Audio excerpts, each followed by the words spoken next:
Welcome to another episode of the Everyday Expertise Podcast.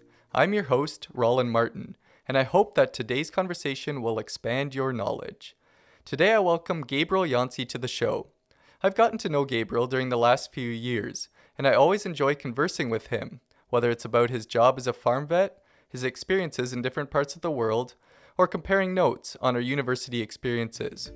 In today's conversation, Gabriel shares the story of what led him into vet school, as well as the skills and methods he uses as a Southern Ontario farm vet. I hope you will enjoy it and learn from his expertise. Welcome, Gabriel, to Everyday Expertise. It's really good to have you here, and I'm looking forward to hearing what you have to share with us today. Thank you. So, tell me, what is your work currently, or what currently keeps you busy? Yeah, so I work as a farm vet in probably the most beautiful part of the world. I'm a bit biased, but I love being a farm vet here in Southern Ontario. I get to work with everything from the small family Mennonite farms in this area that will have lots of horses and cows and pigs and chickens, although I don't do anything with the chickens, and dogs, so on. Lots of different species. I enjoy that. I also work with some very large commercial operations where, you know, there are thousands of animals, and maybe it's not that each individual animal has a name. Mm-hmm. But nonetheless, I enjoy that type of work. I do mostly emergency medical work. I have colleagues who do more of the planning or consulting, helping to make out different protocols or management plans to be an efficient operation. I do more of the emergency work, and I really like hands-on emergency work. Okay, so you're saying that emergency work is your part of your company's role? I am one of the emergency vets. Yeah. I would say there are 8 or 9 of us, depending how you count, 8.5, and probably 3 of us focus more on emergency work. Like we get up in the morning and we have really no idea exactly what we're going to do that day. 4 of us focus more on bigger management ideas, and of course plenty of smaller emergency cases in between. And 1 or 2 of us are specific to just pig work. Okay. So my one boss does mostly large commercial pig farms. So there's enough emergency work to keep you busy most of the time? Most of the time. It's interesting that you ask that, because July is probably our very slowest month, June and July. So I just came through a relatively slow time of the year. During springtime, which is calving season in the cattle world, yeah. I'm fairly busy and out of hours as well. This time of the year, for example, there was a day this past week, I forget exactly which day, but I only had 1 or 2 calls all day. Okay. So it depends on what the season is for what the animals are dealing with, and that's going to determine what kind of emergencies you run into. Yeah. I'm not a dairy vet, which puts me apart from most of the farm vets in this particular area of the world. We are probably the only clinic that actually focuses only on beef. And since many of our beef customers or beef clients are Mennonites that also have horses, we end up doing the horses as well. Okay. That being said, I don't have a routine like every 2 or 3 weeks I am at this certain place checking these certain cows. Right, okay. So this time of the year in beef world, the cows are out on pasture raising their little calves, or the cattle are in a feedlot just being happy, hopefully, and being healthy and getting fat for markets later this year or next winter or spring. So this time of the year, for the vet, there's not that much cattle work. Okay. I do have a lot of phone consultations, and I realize this is kind of coming off, hopefully, the end of COVID-19 in Ontario. Mm-hmm.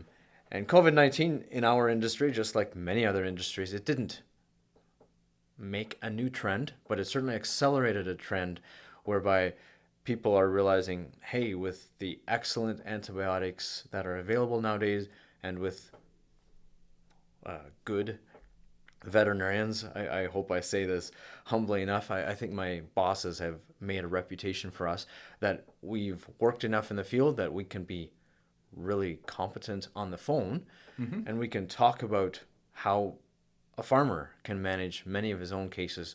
So I have a lot less cases than a vet who's a generation older than I would have had. I see. Okay. I do very, very few farm visits compared to that vet because I say, look, you can give this or this product, you can do this or this procedure, and if I come out there, I might do it 10 or 15 minutes faster, I might look more efficient, but in the end, I probably won't do that much different than you would have done.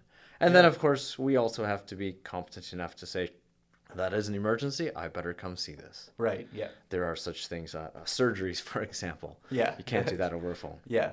So did you say that had already been happening before COVID That had been happening slowly. Okay, yeah. I would say over the past 5 years, I've even noticed a difference since I started. I started in the very end of 2013. But it's really accelerated through this COVID. Farmers and vets, everybody kind of got afraid of, what does social distancing mean for me? Should I be staying home? Is this quarantine just going to last for 2 or 3 weeks? If so, let's take this lockdown seriously. So during those days in the end of March and the beginning of April, I would say I had very few non-emergency jobs, like jobs where I didn't have to be. Yeah. Yeah, that makes sense. And do you think it's going to continue after we're back to normal life and we'd be free to visit each other like we did before? Do you think there will be a lot more consultations from afar rather than farm visits? Or will you go back to lots? Yeah, okay. Yeah, because it's building on a trend. Yeah, like you said. It didn't create a trend. It's building on a trend. And it makes sense because you can get a lot more consultations done then, right? If you're not driving out to the farm. From the viewpoint of the businessman veterinarian, it's more efficient. From the viewpoint of the farmer, it's much cheaper. Yeah, exactly. So I've found that farmers really appreciate if they feel that they're getting competent advice. They also appreciate knowing that you are willing to come and deal with their problem. But many of them have, have had sticker shock in the past. They're like, oh, really? For you to come up to my farm and do 20 minutes of work, I'm paying $150? So I can give that needle myself, or you can advise me on how to do it. They also have more, so that makes them more interested in equipping themselves with simple things like a thermometer. Right, I know this is really basic, but for a cattle farmer to have a thermometer, I think that's, he can make enough clinical assessments that he can discuss it with a veterinarian over the phone and do probably, I don't know, I don't have an exact number, but I would say 9 out of 10 cases he can deal with himself, or she can deal with herself, and we might have to only come out to do an emergency intervention 1 out of those 10. Yeah. And does it get them more involved in the care of their animals if they're doing some of that work than they would have been in the past? Yeah. I think it's a great thing. I think it makes them more interested in their own, I'm going to speak purely about cattle, but it would be true for horses as well. It makes them more observant as a stocks person, or as, when I went to school, we called them husbandmen. It makes them more observant as a husbandman. I think that's great. They walk through their cattle in a pen, or they go spend 20 minutes looking over the pasture gate at their cattle, or they watch their horses out on pasture maybe a bit more because they realize, I don't need to pay somebody else to fix my problems. I can learn to prevent them or catch them when they're really early. And I've seen that even in the past 5 years. I think that makes, especially in some of the younger generation, but not only, it makes them really personally motivated to prevent issues rather than, how would you say it, to deal with a problem that's arisen and maybe they only catch it 12 or 24 hours later. Right. In animals, this is a very real thing because, number one, animals don't tell you when there's a problem, of course. Yep. So in that sense, we say veterinary medicine has similarities to pediatrics. You're always listening to somebody's problems through the eyes or senses of somebody else, i.e. their parent or caregiver. But also animals, all of our food-producing animals are prey animals. They're not going to show weaknesses until they're practically falling apart because it's just in them. They don't want a predator to catch them. Yeah, I never thought about that before. Wow. Yeah. So when an animal is sick enough to show me as a a clumsy, half-blind human that this animal is sick. That animal is very sick. Right. It would otherwise not be showing me that. And so the sooner you can catch something that's wrong, the more you can help the animal? Yeah, and that plays into some of the key phrases that we care about today in animal husbandry, which would be animal welfare. The sooner you catch it, the more successful you are at taking care of it. Also, there's a big catchphrase called judicious antibiotic usage. We don't want to use a whole lot of medication, these powerful antibiotics that we're so lucky to have. We don't want to use them in our veterinary medicine to the extent that we build a great antibiotic resistance in animals, and then people consume those animals or consume animal products, and they get resistance as well. There's a concern about that, or somehow veterinarians don't want to mess up human use of antibiotics. Right. Oh, okay. I could maybe encapsulate it all in that, because there'd be we could talk for 30 minutes about that, I suppose. Anyways, so we want to cut down on our usage of antibiotics. That's a basic thing. So the sooner we catch the problem, the less stress or distress the animal has experienced, the easier it is to treat the problem, and the less drugs we have to use to treat the problem. That would be why some of my colleagues who spend a lot of time consulting, thinking about efficient management plans, they're probably more valuable in the long run, much more valuable than my work is. Okay, yeah. Yeah. Interesting. They're looking at a big picture. I look at an individual. I really enjoy my work, but at the end of the day, I think they are doing a greater thing for the country of Canada, which is trying to cut down on animal usage of antibiotics in animals and promote animal welfare. I think their work is greater. We use this simple analogy. My boss loves this analogy about what Gabriel does is more fire brigade work. What some of my colleagues do in making good management plans or consulting is preventing the fire from ever starting. Yeah. So building a fire safe building or teaching Yes. fire safe practices. Yeah, that's what they're doing. Yeah, very good. Do you have a favorite animal that you like to work on? I like cow-calf work. Okay. I love working with, new life, I guess. In the spring, one of my absolute favorite jobs is calving out a cow, and I know I've been at this for 7 years, and I still get all emotional. I actually still get tears coming to my eyes sometimes. Nice. When I deliver a calf. Sometimes they're dead, and you feel really down about that, but sometimes you have to straighten it out. It's the medical term would be dystocia. That would have to do with a difficult calving. Maybe the leg is back and it's not positioned properly to come out the birth canal and be born. You spend 20 minutes, 30 minutes fixing that. And to the farmer, it looks really simple, but frankly, the only way you learn how to do it is by a lot of experience. And sometimes it's difficult work. And then the calf comes out and it's alive. And I choke up every time. I love that. That's neat, yeah. Is there any really interesting cases or unusual cases that stand out to you from your time as a vet? I think most of my cases are interesting. I am a bit biased, but I some of my most interesting cases are the ones that I don't understand. Thursday evening, I was on call, and the only reason a person calls an on-call vet is for an emergency. So I went out to see the steer, not so far from here, and he was just really fat. And I could tell that he wasn't a typical feedlot bloat, which is filled up with air. His stomach is filled up with air. Okay, yeah. And very easy to fix. I can take care of that. I did a few tests during my examination. One of them it's called abdominocentesis. Essentially, you stick in a long needle into the abdomen and see what comes out, what is filling up this belly. And it was blood. It was frank blood.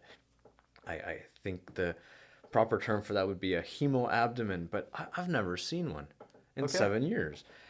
I talked about that with my colleague, and that kind of gave me a high. I find that kind of case the most interesting when I don't know what I'm finding and I have to discuss with a colleague and look up different stuff, and I feel it's really a great learning experience for me, even though I understand for the farmer it's a little stressful. He may be within a hair's breadth of, seeing a $2,000 investment die. Right, yeah. So that being said, I went back and visited that animal on Friday, which I would say is maybe a silver lining to a non-busy time for a vet. We have more time to do rechecks. Oh, okay. And Yep. so I would say I probably do more work in the spring, but I learn more in the summer because I have time to maybe do my own research, to do my own rechecks on animals that I saw and Right. situations that I didn't understand. So anyways, I rechecked this animal on Friday, and it was much, much better. Good. After speaking with my colleague, the suspicion, I should say, we have a suspicion that it was a traumatic injury from a bunch of steers, sorry about the pun, horsing around on pasture. Okay. So, I anyways, see. it Yeah. was interesting to me. I'd never seen that before. Yeah, that's how you learn, I guess, from new situations that it's the first time. So yeah, I in a bit I'm gonna ask you about what got you into veterinary work, or kind of what your story or your path was. But just before that, maybe a little bit more about you. Do you have any hobbies that you enjoy outside of work that you'd like to share? I do have some hobbies. I am the proud father and of 5 beautiful children, and very fortunate husband of Jennifer. And one of my favorite things to do is to go traveling with my family. The traveling aspect is a little bit stressful because they're a bunch of young children. Right. Yeah. And I'm a easily stressed out dad, apparently. But when we get to these places, I enjoy seeing them experience a new culture, or Okay. Yeah. they're fascinated by a new language, or I really enjoy new foods, and so do some of them. So Nice. I like when we go traveling together. That's one of my hobbies. Nice. Another hobby is music. I'm an amateur musician, Mm-hmm. but I really care about church music in particular. So those are 2 of the main hobbies I have. Excellent. Yeah. Are you trying to pass that love for singing on to your children, or is it We if they pick it are. up, then yeah. Nice. I should say Jennifer and I both really appreciate church music, Mm-hmm. and we really are trying to be thoughtful about how we instill a love for church music and a passion for church music in our children, that music can be part of a worship experience. So yeah, we do think about that. I will say during COVID, we haven't done very well at that.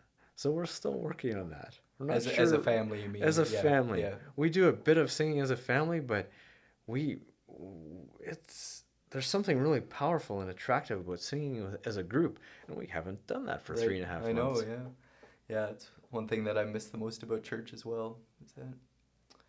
All right. Well, yeah, I guess I'll let you choose where you want to start, but I'm interested in hearing what some of the significant steps have been that have led you to the point that where you are now. So, yeah, what got you into vet work? Is it something that you planned as a young child, or yeah, I'm interested in hearing where it started.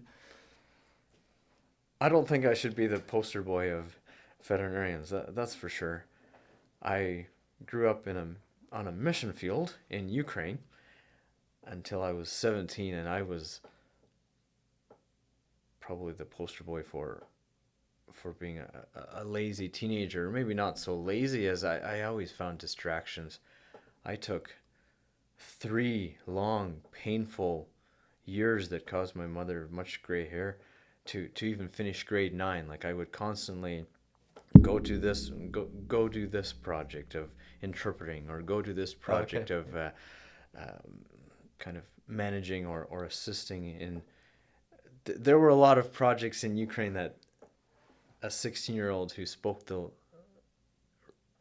English language and the Russian language well could be part of. Okay. My father did a lot of preaching tours, and when I was 16, I went with him as his interpreter. Okay. He didn't preach in Russian, and so I was his interpreter. I thoroughly enjoyed that. Okay. I mean, my travel hobby is certainly nothing new to me. So I came back to Ontario as a 17-year-old. All my peers had normal jobs and were starting to think about careers like, oh, maybe they worked on a carpentry crew or Right. maybe they helped dad at the farm. So were you just done with grade 9 at this point when you came to Ontario? Okay. I was done with grade 9. I was about 2 or 3 years behind where I should have been. And my dad was very blunt one day. I don't know what all came into this. I don't remember that. I just remember his question. And he said, so Gabriel, what are you going to do with your life?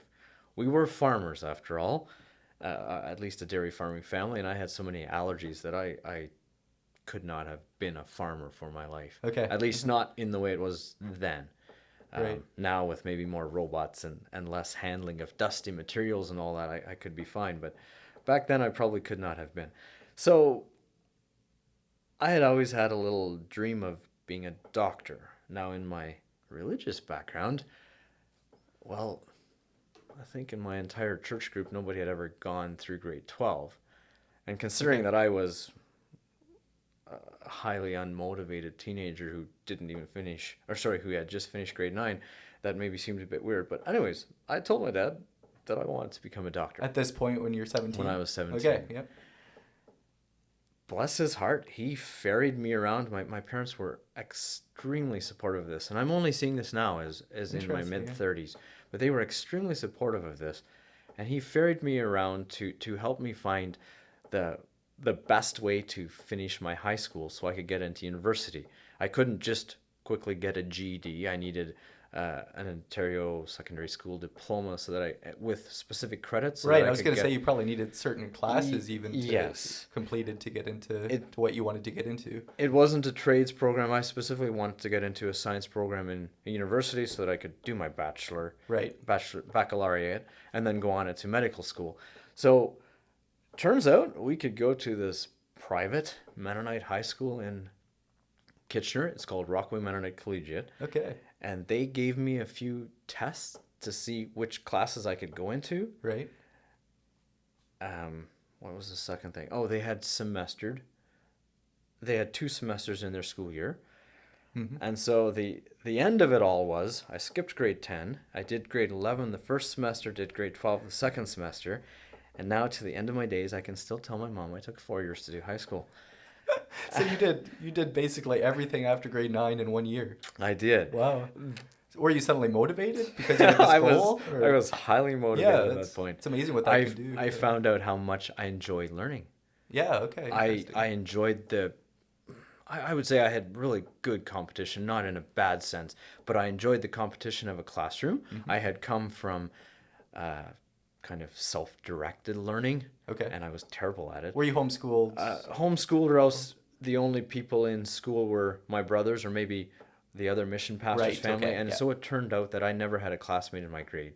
Right. I'm not saying that was a bad thing, but for me it was bad. For my level of, or my lack thereof of motivation, it was bad. So I just really thrived in that. I enjoyed it fully. To me, it was no problem to be doing homework instead of going to youth as a 17, 18-year-old. It didn't really bother me. I really thrived on that. I took I took a summer class then. I didn't realize you could even do this, but like you can do all of grade 12 chemistry in 1 month of July at Blue Vale Collegiate. Nice. My wife did that, not there, but she did that too. Yeah. If you need to, because the university that I wanted to get into specifically required your grade 12 university level chemistry, stuff like that. My dad had this idea that, he wanted me to think about or consider the idea of giving back to my community. Okay. And now, again, I look back at that and I'm like, that was so wise. I will be like that to my kids someday as well. He wanted me to consider teaching school for a year.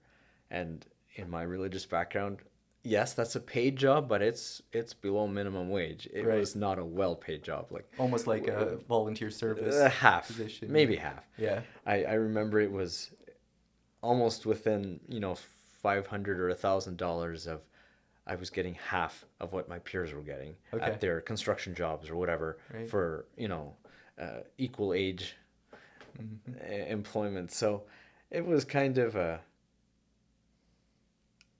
God thing again. God worked it out so that I was able to teach under a very experienced teacher, Howard Bean. He taught a certain classroom, 4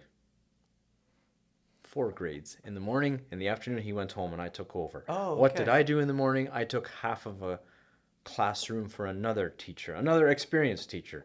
So either way you looked at it, Gabriel, the greenhorn, turned up at school in the morning and taught grade 5 and 6, who the previous afternoon had been in a well-structured, stable classroom with a really good teacher. And I taught them math and science, I believe, Okay. which was kind of my forte Right. at that point. And then in the afternoon, I would go to Howard's classroom. Once again, a really well-managed classroom. I would just take over all these grade 7, 8, 9, and 10, all these, hormonal teenagers, which could have just really wound me up as a first-year teacher. But Howard had taken all the problems. I had a really good year, and I remember very long conversations with Howard about certain problems and very long conversations with the other teacher, Juanita. I can't even think of her last name at the moment. Juanita Erb. So, I got so much expertise brought into my life that I had a very good year teaching. For whatever reason, it didn't change my dreams. I went on to university then. So this would have been After when you were that about year 19 or of 20 teaching. then? Yeah, it was kind of like, okay, I paid my dues, now I can go do my own thing. That's when you did that. I didn't know Well, that. I'm saying that sarcastically, no, ironically, because that's kind of how I felt. Yeah. I was full of confidence. I could do this. I mean, hey, I did 3 years in one. And not only that, I did quite well academically, and I got some awards. And one of the awards was a President's Scholarship at the University of Guelph. Now, President's Scholarship at the University of Guelph means that you can get your entire degree, and it's covered. I didn't pay for my degree. Wow. All 4 years. So that kind of, joined many other things getting to my head, and I was invincible. I was kind of the archetypical invincible 20-year-old who could do whatever he wanted. So that was my big plan. I was done paying my dues to my church and my community, and I was going to go on and do my own thing now. Interesting, yeah.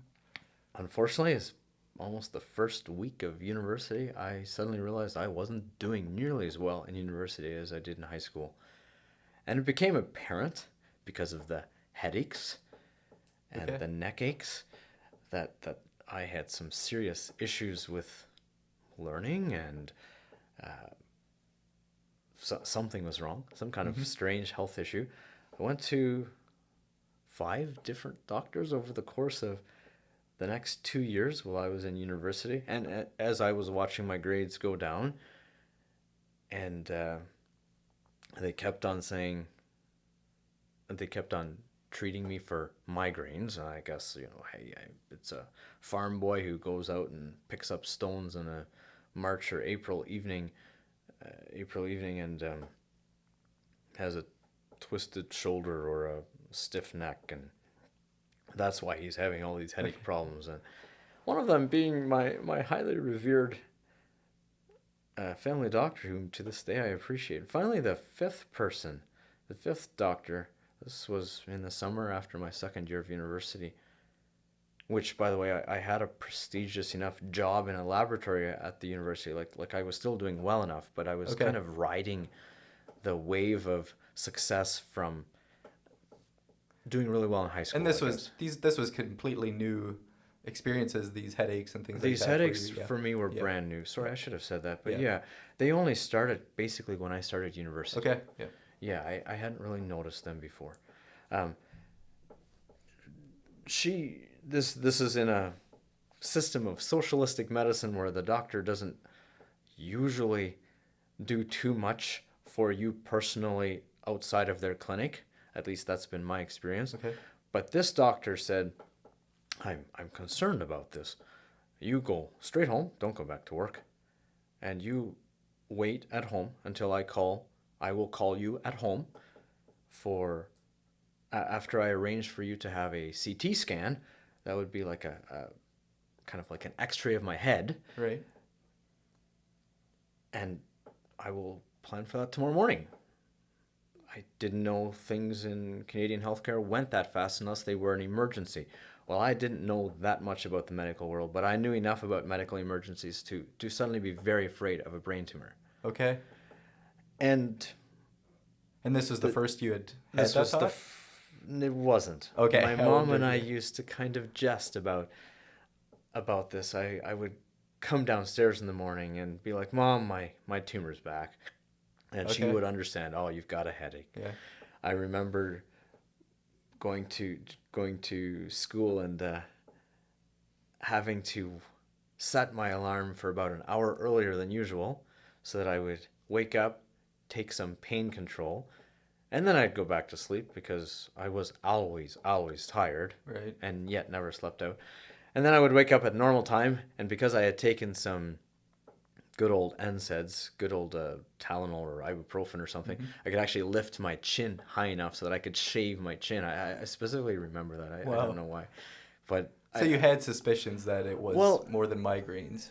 we did, but if 3 or 4 doctors Right, yeah, all I can agreed see, that it yeah. was migraines, and I did not want to believe that as a 20-year-old I had a brain tumor. Right. Yeah, I can understand.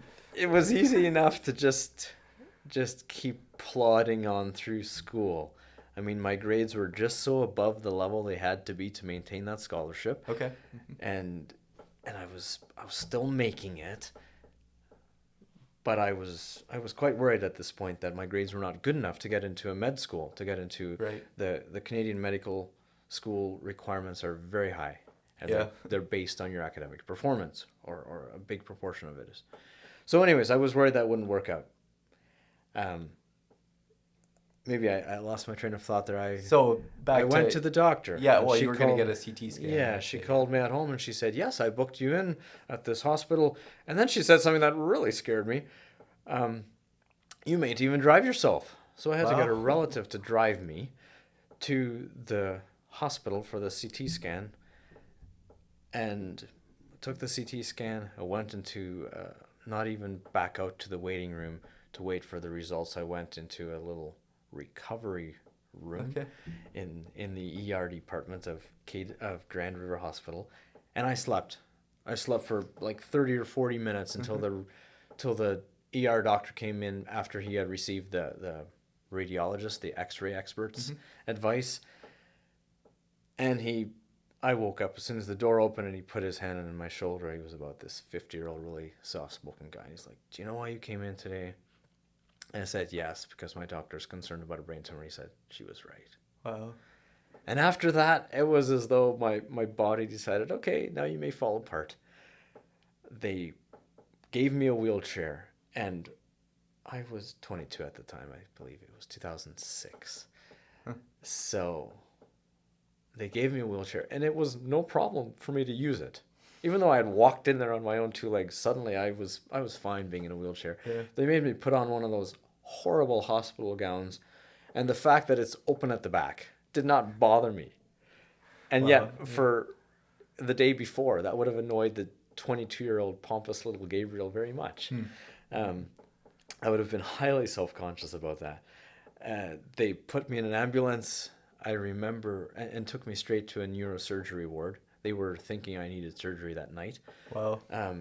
I remember being with it enough to actually kind of enjoy the ride. I really wished I could have been up front and seen how this really is. Like, do cars really let you go through all the intersections? It's pretty cool. It's from Grand River down to a neurosurgery ward in a hospital in Hamilton. Okay. They also put me on a certain anti-swelling drug, a steroid called dexamethasone, which in COVID, I guess we've heard that term before. Yeah. Dexamethasone, and they put that in me. I guess I was on an intravenous drip of it. And that stabilized me enough that I didn't need to have surgery that night, which was a good thing. That meant the surgeon, there are only a few of these surgeons in Ontario who are, qualified to do surgery in the middle of your brain. Right. It meant in his case, Dr. Catcher, didn't need to do surgery at the end of his day. He could wait a few days until he was fresh and had looked into my case a little bit more, and I think maybe been better prepared for it.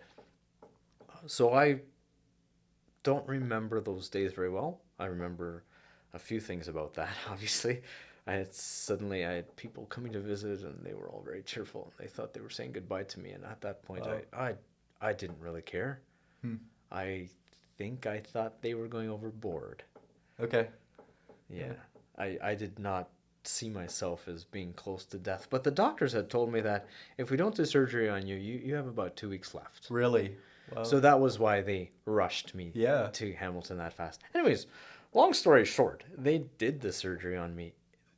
Dr. Ketcher and his team did a fabulous job. It was a tumor against my brainstem, not on the surface of the brain, but like if you would draw a line between my ears, that line would intersect with the tumor. It would Okay. pretty much bisect the tumor. It was cancer. I've had various people ask me, was it cancerous? Well, I guess it was. And would it have killed me? Yes, it would have.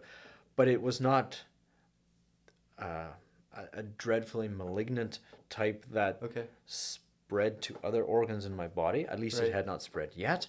They caught it in time. Dr. Ketcher did a remarkable job of taking it out, and it never came back. So I would go for tests afterwards, like these very expensive scans, thanks to OHIP, to see whether any of it was coming back. And all that they found, even up to the 10-year mark, I have this picture on my bulletin board at work of a hole in my brain. There is always going to be a Okay. hole in my Wow. brain where that tumor was taken out of. It's just filled with fluid. But there's no tumor back. Yeah. And So, anyways. do you have to keep getting it checked on, or will it eventually happen that they're confident it Yeah, won't I come think back? that's related to how your country's healthcare system approaches it. In Ontario, they look at it that if you are cancer-free 10 years later, you are considered Okay. cancer-free. So they no longer are going to spend any more of Right. the healthcare system's money on checking me, which would take, like, makes if- sense to me. If you would have symptoms again or something to They check would it, yeah. they would be very happy to help me, and I'm sure I would get excellent care. A small aside is my family doctor, I think two things happened. I think number one, he felt bad that he had missed it several times because we Right. went to him several Okay. times with Yeah. migraines and stuff. Number two, I think he may have gotten bawled out by some of my outspoken aunts. Okay. And so from now on, if I have the smallest little thing, like even a question, what was it? Basically, I got really badly beat up by a steer one time, and I thought maybe I had cracked a rib, and I don't know whether it was cracked or just badly bruised, but I remember I called him up, and I got to see him within an hour. And I hear of other people who want to go see the same family doctor because family doctors in Canada are in rather scarce supply. They are, yeah. And they wait 2 or 3 days for something that a vet would see that afternoon. Okay. And you get to see him within an hour. And so, anyways, all that to say, I don't know what my aunt said, but I think it must have been pretty powerful. All that to say, how did that bring me to where I am now? Suddenly my grades were no longer good enough. They really took a beating after that So, surgery. did you have to stop? I in was the out middle of of the I was out of school for 1 semester. Okay. And then I went back to school like a fool, thinking that I could take 80% course load again. Okay. And This was just a few months after your this was surgery, or 5 months after Okay, my surgery. My surgery was in August, and this would have been the next January. Wow. And I couldn't. And I had friends and parents and church family, and pretty much everybody in my life said, you can't do this. You shouldn't do this. You should not make your body to try to do Right. this. It's going to make it harder for your body to heal. with all that stress of But- studying, yeah. Yeah, the 22-year-old invincible person was still coming back alive and well. Okay. I had made it through the surgery, and I think that kind of invincibility was still there, or that feeling of invincibility was still there. So I couldn't do it. I fell apart. I suddenly was diagnosed with clinical depression. I had been told that 95% of patients who have a brain trauma like you had, Gabriel, will experience depression at some Okay. point. And I ended up kind of bringing it on, I think. Again, it may have come anyways, but I definitely fell apart with depression at that point. I remember like basically crying as I was 22. I can hardly imagine myself doing this, but walking from the library to a lecture hall or something like that, like crying, I was so tired. Wow. I should not have been doing this. I think, I mean, it's so easy for me to see this in hindsight, but I think I should have been like 13 at this point, and my parents say, you stay home, as opposed to being 22 and saying, no, I'm not listening to you. I think I can do this. Yeah. Were you still thinking medical school at I this was point? still thinking medical Yeah. school, but in Ontario, they look at your last, at least at that point, this was 2009, they looked at your academic record for the last 2 full-time years Okay. of study. And number one, I suddenly wasn't making any full-time studies anymore. I was down to 60%, which didn't Okay. qualify. And number two, my grades jumped from being above average to being just so above failing. Okay. Some of them were in the average, like C's, but some of them were like just above an E, like D's. Yeah. I remember some of my exams. I had really hard time with things that normally I would have hugely enjoyed and done well at. Yeah. So I applied to 12 different med schools. And for whatever reason, I decided that public health would be a great approach to get into human medicine. And there are a lot of public health professionals who are veterinarians. Veterinarians have a great understanding of ecology, the environment, animals, and humans, and Right. how if you will, how health, we call it One Health, how health can kind of be seen as an individual human that may be struggling with some sickness, or it can be seen as a group problem, a problem of an entire environment. One of my favorite stories of epidemiology and public health is a guy in the 1800s who figured out how to stop an outbreak of cholera by simply taking the pump handle off a well in middle London in about 1860s, where all these people were going to get their water. Right. And he figured, well, if he'd put signs up that would say, no, you may not get water here, that would be a problem. To him, the most effective thing was, and also he didn't really have government backing, I'm led to understand, was to go there during the night and take the pump handle off. And then they suddenly couldn't get this contaminated water, which affected all of them. Right. So Yeah. he's considered one of the fathers of public health. And within days, that epidemic of cholera in that part of London fell apart. It was no longer a problem. Wow. Because these people were going to other water sources, getting non-contaminated water, and not infecting themselves with cholera. Anyways, all that to say, I loved that idea. I still love that idea. I was going to become a public health expert. And you can imagine God was working at me and helping me realize that I didn't need all of my dreams anymore. I couldn't follow all of my dreams anymore. So at this point, I think I was learning a bit of humility. And it seemed that this was the door God was opening up, since I couldn't get into medical school after 12 tries over 2 years. I thought maybe I would try a veterinary school. I tried this random veterinary school. It was my 13th application, and I don't believe in luck. So to a school in Ireland, and I was accepted.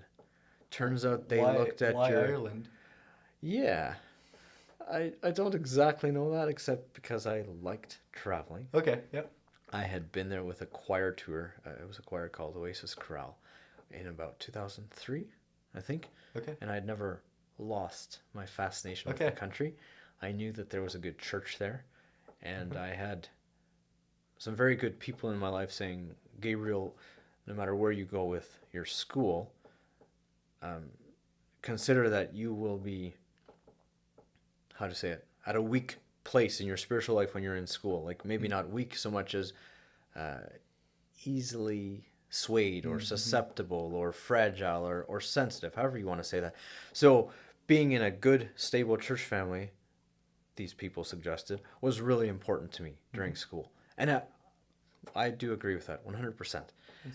So anyways, that was one of the reasons why Ireland. I knew there was a church there where I could fit in. And as time showed, we really did. We loved that church. Nice. Yeah. Anyways, why do I say we? At that point, I was married. Okay. And Jennifer and I moved to Ireland in 2013. And I studied to become a vet. Still thinking I was going to do public health. Then I got into emergency medicine on the farm, and I loved it so much that I'm still here. Nice. Okay. How long were you in Ireland going to school? 4 years. Okay.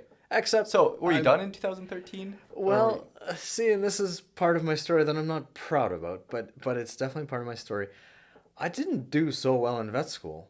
I did well enough to get through. Mm-hmm. I think I was a good student, but I certainly wasn't outstanding. And they had what they would have called modules. There were 6 different modules at the end, and you needed to pass each one so that you were qualified to be a vet. It was part of the European standard of education. Otherwise, they couldn't really give you your vet degree. And Gotcha. Yeah. anyways, I didn't pass 2 of them. Were you allowed to redo them, or? I was, Oh, but okay. I had to go back 6 months later. I had to go back to Ireland and redo them. So I'm not exorbitantly proud of not being able to pass my finals. Nice. But I didn't. You got it done though. So. I did get it done, but it took me a long way, and I think that was just, again, that was a way of God showing me that, Gabriel, I can help you do this, but suddenly it's not your timeline. It's not your driven ambition to succeed and your invincibility. It's going to be my timeline, and somehow everything worked out so well. Nice. Yeah. It really did. So I'm still learning that God has his own plans. I remember when I was 17 thinking about how dirty the farm was, and I was an extreme priss. I didn't like getting my hands dirty and all the manure and stuff. And now I think it's a bit of a joke between God and me how my job now is quite dirty, and I have no problem with that. I enjoy surgery. I am fine with working with doing gross jobs on animals that may have been dead for 2 days, and you do this what we call a post-mortem examination, where you cut them open to see why they died or see what happened, or kind of like an autopsy. I'm fine with that. I find it ironic that I was going to get away from the farm by going to school, and actually I went to school to come back to the farm. Yeah, it's fascinating. Yeah, it's just the way God wanted to work in my life. Yeah. Well, yeah. Thanks for sharing some of your stories there, and how God led you through those experiences to get to the point where you are now. What skills are make a good veterinarian? So you maybe had mentioned some of them before, but can you boil it down into a couple things that are needed to be a good vet? Yeah, my boss said so many memorable, pithy statements that I will hopefully always remember. And he said, Gabriel, here are the 3 things you need to have to be a good vet. There are 3 A's, and one of the A's is not academics. The first one is availability. You have to be willing to go when somebody needs you to go, and come talk with somebody or go deal with whatever the problem is. The second one is affability. You need to have a smile on your face while you do it, not make sure they know you dislike being called out in the middle of the night. Oh, okay. So yeah. And the third one is affordability. Just down to business. You Gotcha. need to be affordable enough that the farmer can actually get you to help him. Okay. I never forgot that, because I think those are very real. It's not academics. It's building a relationship and making it happen. Okay. Yeah. So you're always working with the same group of clients that kind of you get to know? Is that how that works? Yeah. Over the last 6 or 7 years, I would say I've spent most of my work in Waterloo region, Wellington County, Perth, probably within half an hour to an hour of this area. And many of the clients, we have over 3,000 clients, so they don't all know me at all. I'd say many of the clients in this area know me, Okay. and we have a relationship, Yeah. and they know whether I'm affable and whether I lose my temper or whatever. They know that about me. So I would say, yeah, I enjoy knowing and being known. I enjoy the comfort that comes from having a relationship Yeah, nice. with the people with whom I work. Yeah. Mm-hmm. Very good. So were you trained as a farm vet, or could you have gone into any type of veterinary work? That's a good question.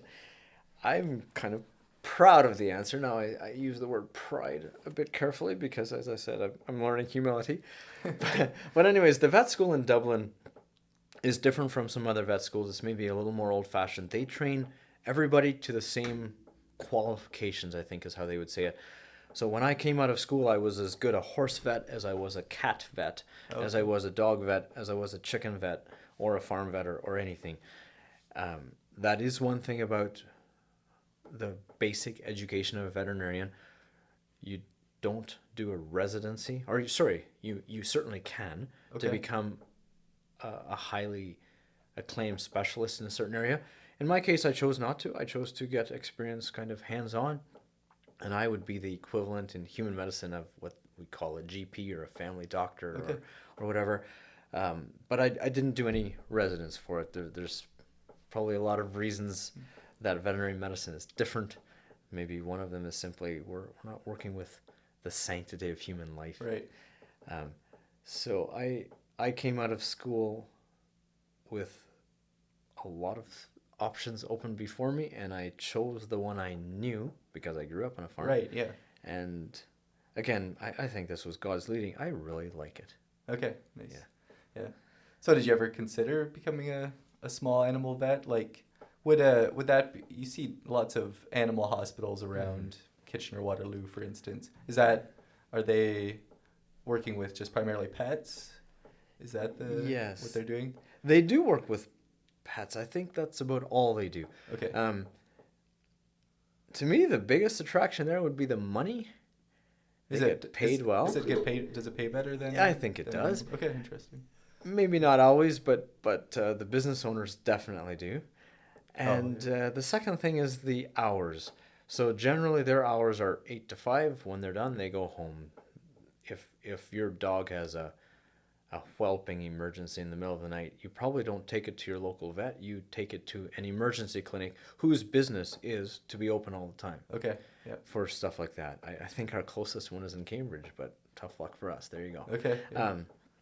All that to say, I find some parts of that highly unattractive.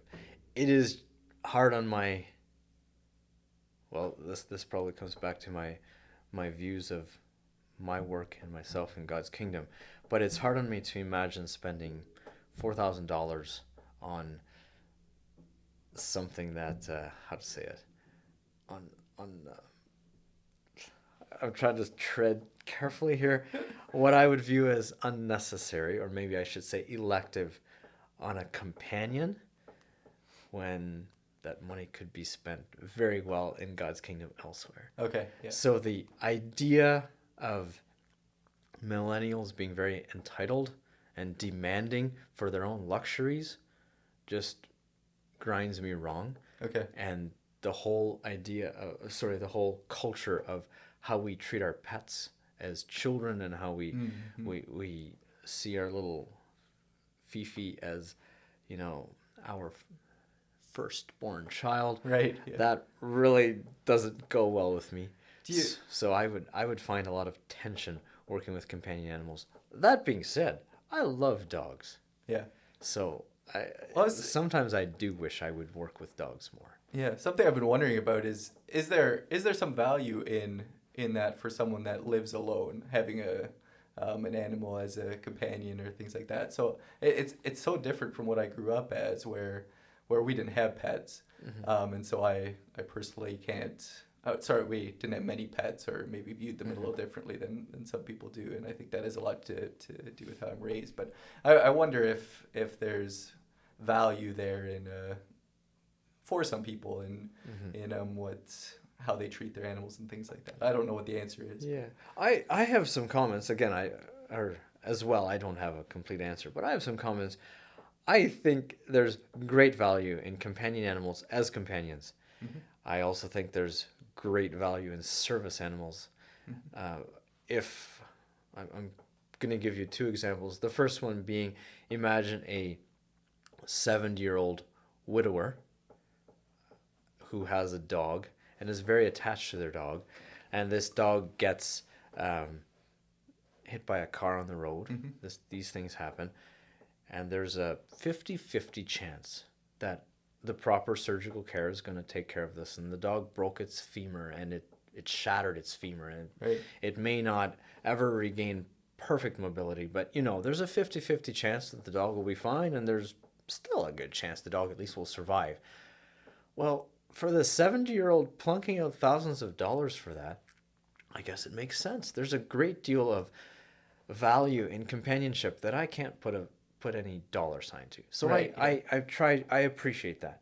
That being said, if I had a dog, a farm dog, and it got hit by the milk truck one day, because that would have been how many farm dogs meet their end. Right. Would it make sense to spend $4,000 on that when probably my children and I could go out and get another dog and be completely attached to that dog within a few weeks? Probably not. So I do see a difference there. Yeah. Second one is service dogs. If I would be blind and I would have a dog that jumped from a window or something, from a car window, I guess this is an all too typical thing, and ended up with, again, let's use the broken leg idea, and needed a surgery, and it may not have a perfect success rate either, I would still spend thousands of dollars to do it, because I would have such a relationship with this dog. It knows you as my service dog, and as a blind person, I probably would have no desire to go through the months of training and bonding that it takes to build this relationship with another dog. So there's a very valid reason for that. I'm probably coming across very harsh against companion animals in my area, because I see some, I hardly know how to say it, an inappropriate level of affection, maybe is how to say it, affection and expense lavished on companions. There's something strange about it from an evolutionary viewpoint. I don't think it's appreciating God as the creator in the correct way. And there's also something strange about it from a kingdom of heaven viewpoint. I don't think it's a good use of money. So take my comments with a grain of salt. There are certainly reasons that you would try your very best and spare no expense kind of thing to take care of some companion animals. It's interesting. We don't have a lot of time left. I know you have to go pretty soon here. But I'm curious, do you ever in your work come across signs of animal abuse, or do you run into that at all in your work? Or? Oh, I just did. Okay. I just did. And I kind of stressed out with what to do. I should say from several perspectives. One of them is, at the end of the day, we are a business. We are basing our reputation on what people think of us, but also on what the media says about us, and so on and so on. So if we are somebody's veterinarian and that somebody's operation gets bad media coverage for poor animal welfare, well, one of the first questions is, why didn't your vet see this and talk to you about this and help you out? Maybe on a basic level, similar to if your child misses his vaccines or her vaccines before they go to school, one of the teacher's obvious question is like, do you not have public health care where you live? Did your pediatrician or your family doctor not catch this? Like, what's up? So we care about that from a business viewpoint. Also, again, animal welfare viewpoint. I saw animals that were insignificant distress, and it was simply because of neglect and a lack of, I don't know what to say. The guy was maybe 65 and getting a bit older, and just didn't spend the time caring for his Right, animals that he okay, should have. yeah. They just needed a relatively simple procedure. What did I do about that? I didn't tell him that I was putting him on the line here. He didn't know that. Okay. But I suggested to him, I said, hey, Mr. So-and-so, I suggest you can do this procedure. You can pay somebody to take care of this problem, and then you could maybe make these management changes. I don't think I said could. You make these management Right. changes, and I would like to call you in a week. So I don't mean to be stepping ahead of the welfare regulatory bodies here in Ontario, but I kind of took that one myself, tried to see whether I could deal with it myself, and I talked with one of my bosses about it as well. And he suggested, Gabriel, don't actually just give him a phone call. You tell him that you will be in the area in a week, and you stop in. Yeah. See whether these changes have actually happened, and then document them. And I called him later and said, hey, I'm going to be in your area. I made sure I was in the area. And it turns out he had done more changes than I recommended. Oh, good. He had gone above and overboard, he had gone above and beyond. I said that wrong. And we were very happy with that. And the cattle looked so much better. Good. So sometimes you get good outcomes like that. It never went into a big problem. I have very rarely seen people like maliciously hurt animals. Right. I don't think It's not in a ever have. farmer's best interest to, No, to harm because their animals, right? yeah, I think it might be different if you're working with companion animals and you have maybe some type of, I don't know, mental aberration where Right. where you lose your cool at your dog or your family or whatever. Yeah. That might be a different situation, or you abuse your child or you abuse your dog. I don't know. I don't normally see that. I usually see cases of neglect, and when I shouldn't say usually, like once a year, I see a case of neglect, and when I respectfully point it out and we discuss it, every single time I found that the farmer has been happy to resolve it. Good. Yeah. Yeah. No, that's great. Yeah, I mean, we're just before 3:30 here, and I know you have to go. Is there anything that you wanted to say here before we wrap it up? Probably should just take a minute or two if you do have something, but Yeah. So I'm okay with going a bit over. okay. Yeah. Yeah. I'd be happy to talk about 3D and E, Excellent. and actually Yeah. 4A and B too. All right. Well, yeah. I'll let Yeah, you, I probably I spent a long time yapping about my cancer, so no, forgive me there. that was. I love hearing people's personal stories, how they got into Okay. what they're doing. So that's great. Yeah. So I'll let you talk there. How do you view your role among your clients, or what's your role in the community? As you maybe picked up, I had this idea when I started that, like, guys, I can do this. I'm academically superior, and I'm invincible. Well, I found that wasn't quite true, but I was still academically superior. I could go through 8 years of school and make it through and do all these things. And as the vet, in fact, I even heard some older vets kind of say, this is how you look at it. Like, I remember one vet told me, like, farmers should basically pay you for the privilege of having you come and give them good advice. Okay. I hopefully have changed that a bit. I view my role among my clients as a team member. Okay. I think that's probably a catchphrase in a lot of businesses nowadays. But I'm speaking for my clinic, we are at pains to make sure our communication, whether it's verbal, whether it's written, is not full of big words that the farmers don't understand. We try very hard so that they don't see us as superiors, but as a teammate who's knowledgeable in one area. Okay.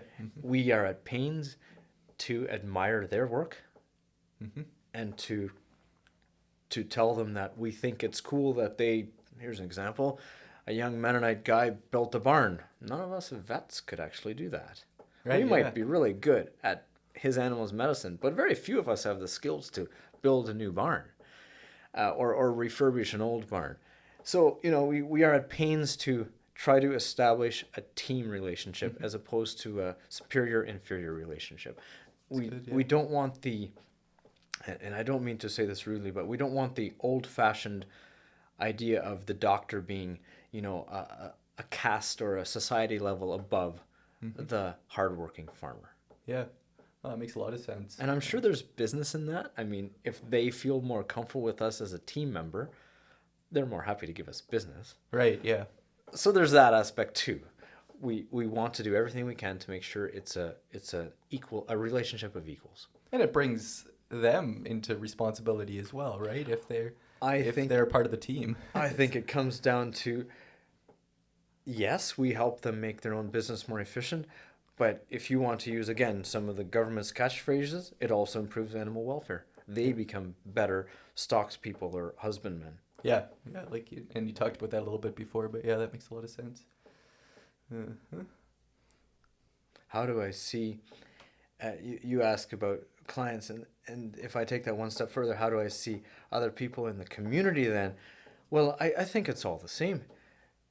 I want to be part of this community. I don't want to be the rich estate owner who lives up on the hill. I want to be, I'm happy to be with the farmers down in the valley.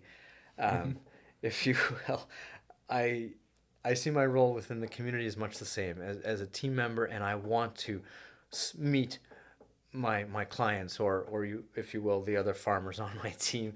I want to meet them in the store and at the line at the mechanic. And so on and so on. And I want to be able to say, hi, how are you doing? And ask them about this steer or this horse or whatever. I really value those interactions. And I care very much about relationships. That might just be me, because I understand it also means some of them are more comfortable than asking me out of hours for advice. Right. or I have some neighbors who say, can I stop in on my way home for some medication because I'm out? And my family is very supportive of this. We value that. To us, that's good friendship, as opposed to, oh, you're digging into my personal family time. Like stop annoying me. So I enjoy being part of a community where I'm how to say it? I'm one of them as opposed to we're separate. Levels.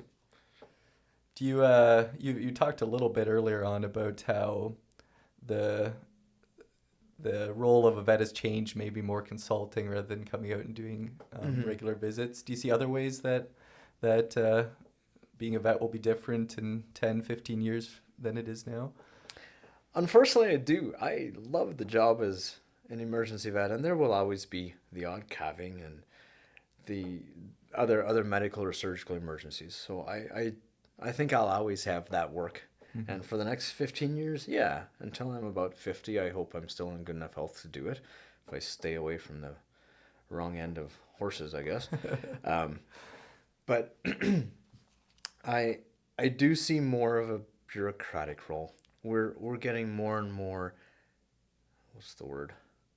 Automated and techy in many industries. Right. We have a lot fewer people working with or producing a lot more food from more and more animals. Of course, this is mirrored in many industries. So we become less and less involved in individual animals and more involved in like government regulation of those operations. Every animal that goes south of the border live, like trucked from Olex, which is the St. Jacobs Farmers Market. Every animal that gets trucked from there down to a slaughter plant in Wisconsin, or there are many of them in the States, they need to be inspected by a veterinarian. We don't inspect the individuals. We look at them each walking so that they're not lame and they therefore are categorized as fit for transportation. They're not going to be in pain or poor welfare. We make sure they're properly identified, which is purely bureaucratic. It means we have this high-tech Bluetooth wand that scans the radio frequency identification tags in each of their ears and puts it onto a spreadsheet, and we sign our name. Like that kind of stuff. That's not fun vet work in my books. That's just bureaucratic work. I see that kind of thing happening more and more. Okay. And is that to be able to trace if there is an issue and things like that? That is traceability. It's also so that we can claim that we know where our meat is coming from in Canada. Yep. And so if we're exporting it, whether it's live animal or exporting the meat, we can say we know where it came from. We know that it didn't have any harmful substances in it. Right. We know that it was managed in an appropriate way with, how to say it, like a correct level of respect for animal welfare. Okay. We care very much about that. Right. These animals were not in pain. They were not neglected when they were cared for. You know, this is responsibly sourced meat. Canada cares very much about being able to say that to other countries to whom it exports. Okay. I'm sure in every food producing industry it's like that. So in animals, yeah, there's a lot of bureaucracy and inspections. We do a lot of inspections. Yeah. Very good. This might be a good place to end then with this question, but do you have any personal goals for the future, for you see yourself in your role or maybe other roles that you'd like to get into at some point? I do, and I'm going to talk about other roles that I'd like to get into. Yes. I know that I'm part of this Southern Ontario rat race and making money, and it's so addictive to get a paycheck and be able to actually pay off your mortgage. It's highly gratifying after being a student. Yeah. But I hope I don't teach my children that that's all there is to life. My wife and I still have dreams, very, very real dreams, of going to mission fields. Maybe that mission field is here, but most likely it would be overseas. Okay. Right now, I kind of have this big student debt to take care of. Right.